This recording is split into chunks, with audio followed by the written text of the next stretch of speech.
tracking him. If he is going to end up as a disaster that the failed, corrupted, traditional system would want to see, CEO, we told you he has no experience how to run a country.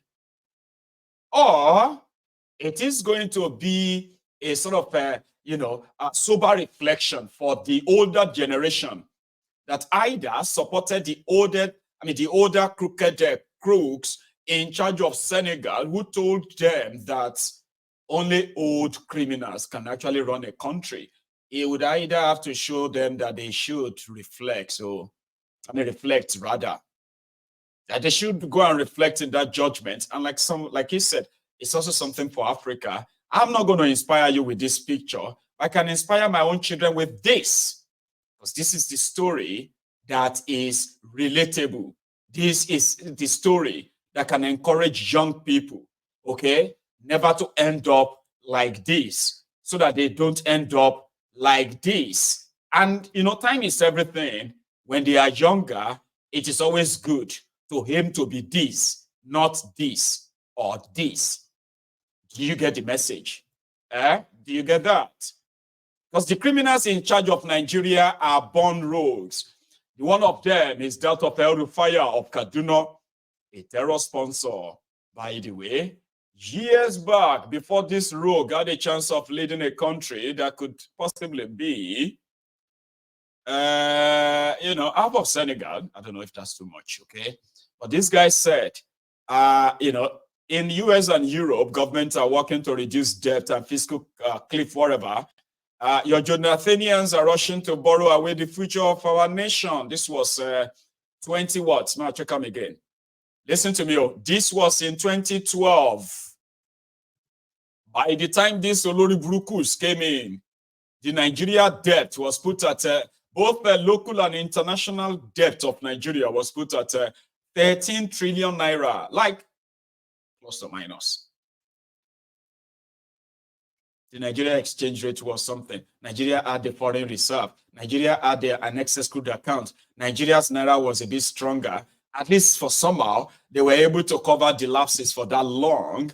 And Nigeria crude oil was not being stolen by the Fulani and their friends, who have converted them to their own private use, not Nigerian oil anymore. It's now their oil, if you must say. He became a governor and sent so many people to their death by funding terrorists that kind of make Kaduna their home. And from there to the rest of Nigeria, he planted that divisive religious the rhetorics in Nigeria today. The fanaticism, the hatred towards one another. He is an engineer. He is part of it. As his legacy, finally, he left the people of Kaduna poorer and in debt. Not just a debt of like a generational debt that they can't even pay salary anymore. Today, Kaduna currently service their own debt after El-Rufai, who lied to them that he had increased the IGR of Kaduna from 13 billion a year to 63 billion, which means under him, the IGR of Kaduna grew by how many percentage is that? If you are from 13 billion a year and then you jump to 63 billion, that's 50 billion. Okay, I'm going to do a rough check, okay? 1, 2, 3, 4. That's 400% increase. But it was a lie. All fraud. Because as we speak, the IGR of Kaduna, over 90% of the IGR, or let's say 90% of the IGR now goes into servicing debt. Yes, you heard me right. They said the El-Rufai left Kaduna. That Kaduna may become a place that we never need the federal allocation anymore. They all say that, don't they?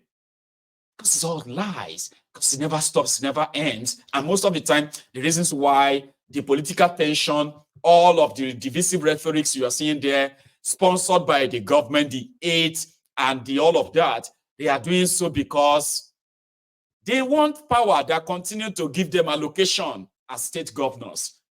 So it didn't take long. I think it only took about 7 months before the whole lies, the whole house of lies or house of cards started crumbling. Kaduna did not make any money from any of El-Rufai's investments. Kaduna depleted, suffered. But they were so disappointed. They are not really disappointed that El-Rufai failed. They are so disappointed that his own supposed friend that he handpicked to make governor is exposing him. How dare you pay him back like that? Majority of them are not really worried or sad that the Kaduna people are going to face hell like the people of Osun. You remember Aregbemugo Baba Kabiru? Right. That was the time when the guy was doing Okmoimo, Ono Baba Ono. Okay, Baba, okay. Hospital Baba, hospital. Ilewe Baba, Ilewe. All of them now, Baba, Baba, Baba, Baba, this, Baba, that. But they were all fake and fraud. He ran the state aground and he bankrupted the state. To the point that when other states in Nigeria were collecting allocation, billions of naira allocation, Osun State as a state to Ogbamidadao, I'm not saying that Bose Osun State, they collect 350 naira allocation. A whole state, 350 naira. A whole state, they collect 700 naira.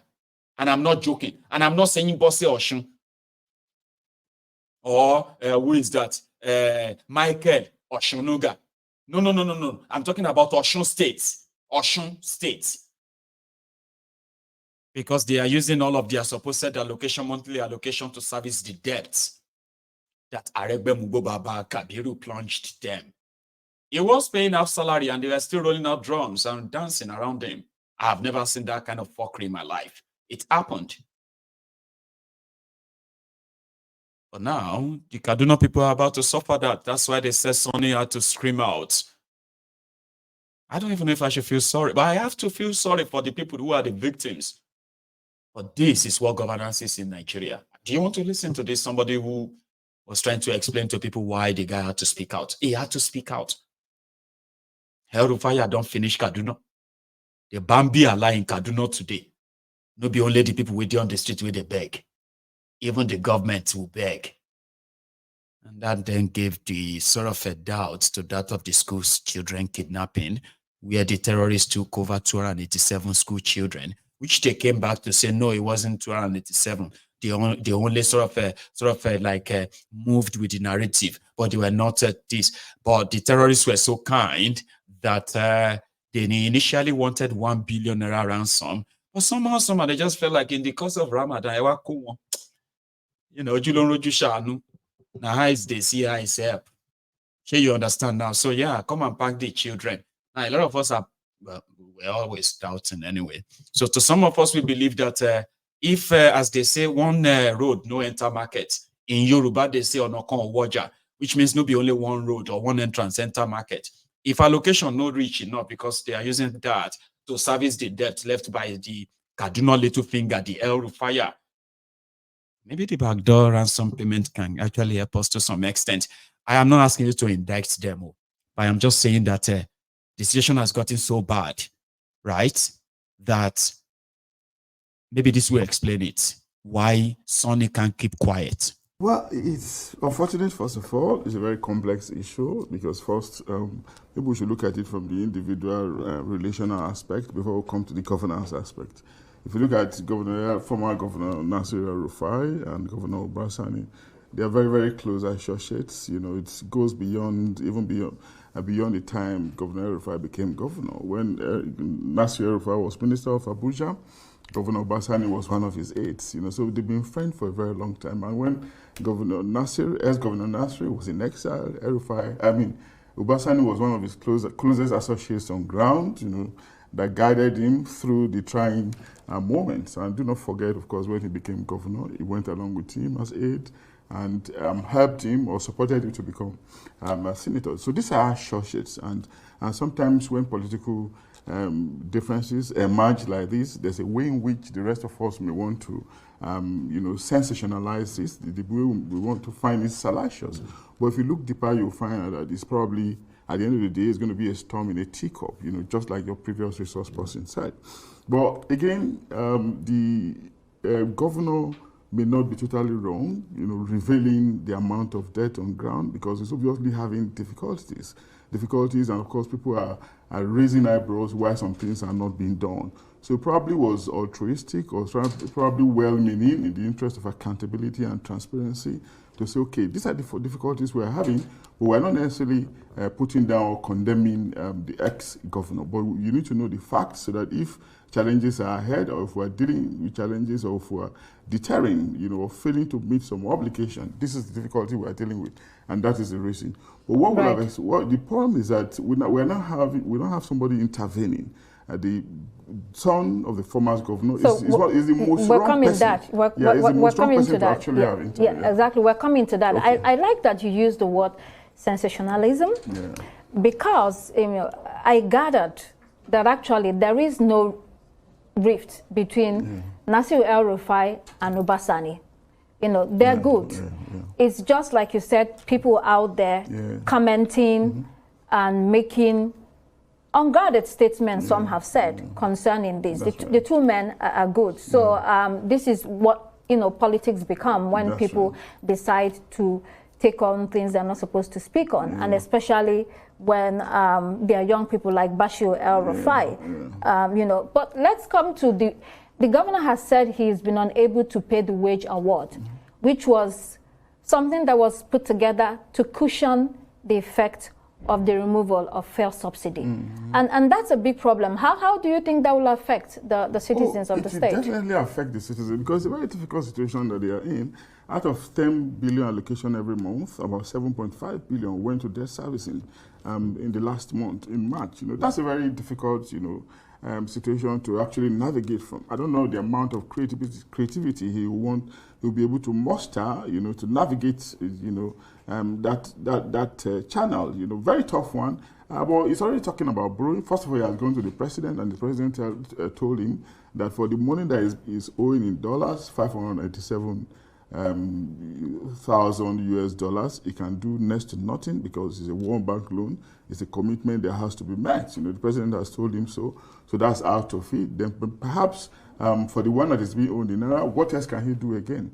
Then of course there are about 112 contractual obligations, and of course these obligations are also rising because of variations, because of inflation, and because of difficulties in the system, in the economy, which is creating more complications. And these contractors probably need their funds. Definitely will need their funds. So it's a difficult situation, and he's already thinking of borrowing. Borrowing from where? In a situation where you have obligations.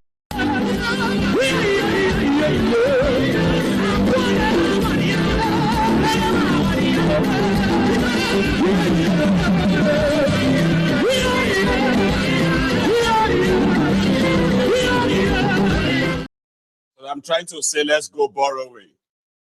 Sure, you understand? If 7.5 billion of your money is now being used to service debts, what is left? And according to what that guy said, Tifnumbu told him that the $587 million loan, now World Bank loan, sure you get. It be like person will go borrow money from Satan, and you go pay, and you go pay interest. When IMF give you money, or World Bank give you money, you go pay interest. Serap, they call them Serap. I don't want to remember the full one, but they are just like these guys who fight for human rights, okay? Like that. So they sued the federal government of Nigeria and the state government, and they also asking the ex-governors to come and account for over 300 billion naira and over $5.9 billion borrowed by them under Bukwari, because there is no traces or evidence of what they used the money for. Do you want me to repeat that? Over 300 billion. This is not allocation. This is not some other money they share. This one are money they borrowed. That they want to do this, they want to do that, they want to know what I mean, like even borrowed to pay salaries. Gone. Salaries not paid. All right? Projects not done. The money gone. The total money they borrowed the Nigerian states under Bokuwari. They put everything together and they said it is $5.9 billion. Now, that is not everything. Oh, I swear that can't be everything. That's what the syrup is asking them to account for. Show us what you did with that money that they kept giving to you. $1 million, $10 million, $5 million, $20 million for polio, $20 million, $200 million World Bank money. The World Bank just gave Sokoto $100 million support. And they tell you, say, now 8. But now money then they borrow. Mind you, they said all of that came to nearly $6 billion. With inflation, with devalued currency, with the ruined economy, Baba, this money ended up in private pockets and they are gone. And you will pay for them. Now, you don't have to say, okay, how much is my share of this money I want to pay so that I will not be part of those who are owing. No. You will pay with your blood and sweat, your health, your peace. You will pay with your health. A lot of you will pay with your families. Yeah. Families are going to be broken. They are already breaking. Yeah, families are being torn apart as we speak. Depends on which of this Nigeria is happening to you. Sure, you get me now. So this is how they get to you. Some people are going to die because of this. And it is not going to be these criminals who are going to bring out the gun and kill you. No. By ensuring that resources that are meant to go into serious and critical sectors, they do not go there. And therefore, you will be at the mercy of those who are now the Lord of such area. And that is why any small thing, everybody, yeah, before all of us die, no first, here you get, no first try and show ourselves for here. I was actually in a bus. I didn't tell you this, and I know you won't believe me, but it doesn't matter. This was me trying to understand words. So now I have been asking a lot of you to give me words in Igbo. How do I, when I'm angry, okay, and I want to really say something nasty in Igbo, I don't want to say in English, but majority of you have been giving me the ones that you know. Nobody has actually really been able to say, am I even say this one is right? Until I enter this bus. Don't ask me where. The language they speak will tell you. But I actually learned something. Ewu, umpi. Okay, don't worry. I'll show you now.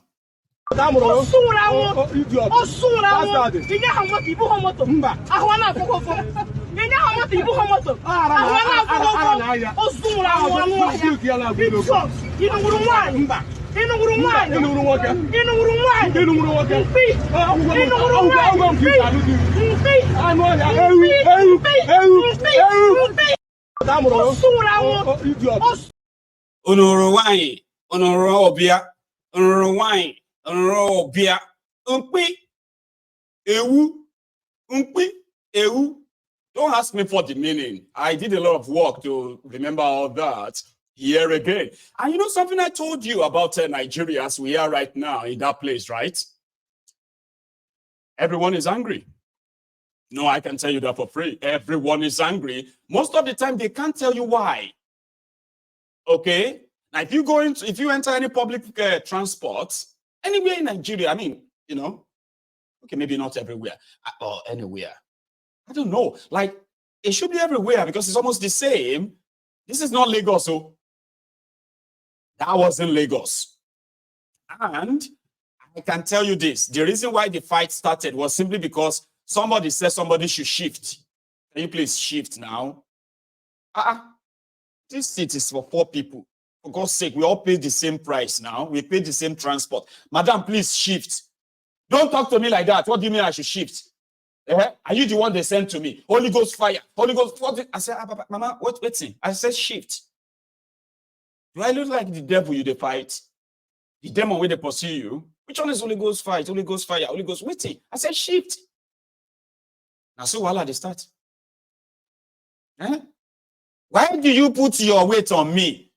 They were all there squeezed together on a road that should take maybe 3 people. Here you are. There you are 4 people. Because the price of petroleum is now too expensive for the transporters and for them to actually be able to still continue to run business. Then they have to improvise. 4 people on the row.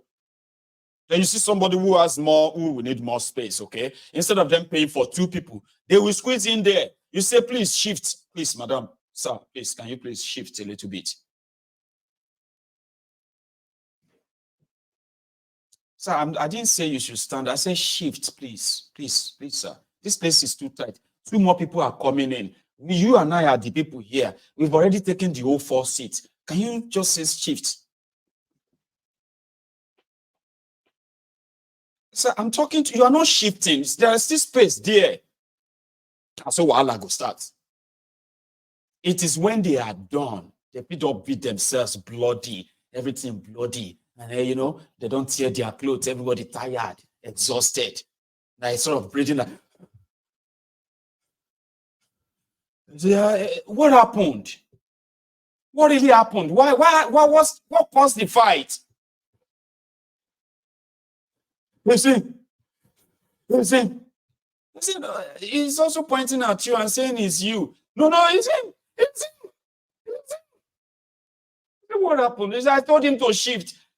He said I should shift and I shifted. He was not satisfied that I didn't shift well. He said I did not shift well. And he started talking and we started fighting. So because of shift, that's why 2 adults beat themselves bloody like this. 2 of you should come here. Waiting be your frustration. Go. I am very sure. No be shift, no shift cause this bloody fight. There is more. Tell us, how is everything at home? And some of them may just